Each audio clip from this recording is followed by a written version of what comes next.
Shock Monkey Radio is created by adults for entertainment purposes. The views and opinions expressed here do not reflect the sponsors or FXPG Public Radio. For additional information, refer to the U.S. Bill of Rights. Stand warned. You may remember a couple shows ago, was it last week or a couple weeks ago, I reviewed Quantico. Oh, and it was awful. And so just to rebuild the reputation of the FBI in my own mind, I started watching Criminal Minds. Again, it's the second time I've watched Criminal Minds. And the FBI in Criminal Minds is way more reasonable and professional than the Quantico FBI. And it makes me feel a little bit better. It's like, okay, there are professional and smart people who are out there, fighting criminals and not just a bunch of high school kids screwing each other like Quantico is. And so the whole difference between those two shows is stark.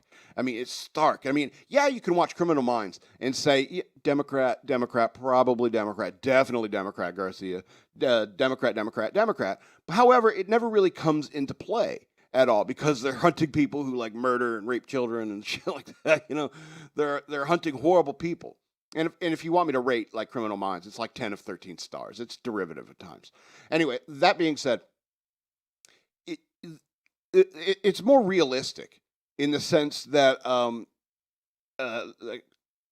Criminal Minds is more realistic in the sense that they're actually trying to solve like real cases or cases ripped from the headlines or cases like that are based upon past serial killers and stuff like that. And they're trying to do the work, and politics never really comes into play. Nobody ever what's that dude's name? Shamar Moore? I forget his name in the show. But it's never come. You just said that because I'm black or something like that. There's nothing like that, or there's no female in the behavioral analysis unit that's sitting there. It's like, why you treat me that way? Because I'm a woman. There's no Karens in Criminal Minds. Maybe it's because it's from the same era that I was romanticizing earlier when it comes to Undercover Brother. All right, people got along better in that era. I don't know why. People weren't all offended all the time, or looking for ways to be offended, or trying to cause office drama. All right, because that's all that shit is. When somebody says, like, I think they just did it because that's office drama. They did it because they're sexist, racist, whatever, like that. That's just office drama. And I don't know what's going on with these companies these days. It's like, if you cause office drama like that, you should be fired.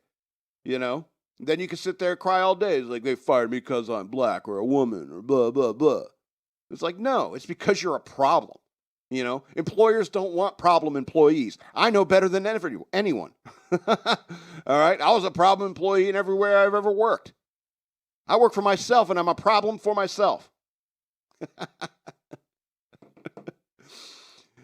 So, I mean, I just don't understand. It's like, I can't imagine going to work in this day and age. Last time I was working in a professional setting was around 2005, 2006. All right? And even then, it was like, you can't watch what you're saying on the internet, madman. Watch what you're saying. We read your blog. We go to your website. And it's like, why the hell are you on my website? Should have no bearing on my job. Stuff I was saying in 2003, 2004, 2005. It's like, the company should have no business in my social media. Okay? And if they're starting to say in workplaces now that you can't say this or you can't say that, or you get called into talk to the boss because of something you posted, on your Facebook page, that's an illegal search, if you ask me. It's just like a drug test. I think a drug test is an illegal search that they do to employees, and I can't believe we've put up with this for so long just for the sake of getting a paycheck. It's ridiculous. It's ridiculous. And if they're going over your social media and you got to watch what you say because of your job, that's fucked up.